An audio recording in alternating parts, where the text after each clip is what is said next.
You need a to-do list that works, one that shows you only things you can do right now. A list that hands the task on to the next person once you've done your bit. You want a to-do list that makes you productive and gets things done. For this to happen, the items on your to-do list need to be related to each other. You have to see what items need to be done first and which items are just collections of other tasks. I've created a Notion course where you can learn all of these skills and more. It's a game changer because with these skills, you can use Notion for project management.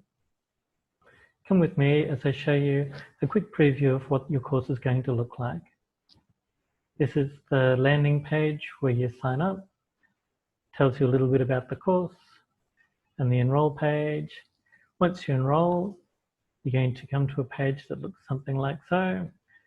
This course is full of videos, and the videos show you what you're doing with me, talking you through it. It shows you the keystroke. You'll find the course very informative, lots to learn, and easy to follow along with.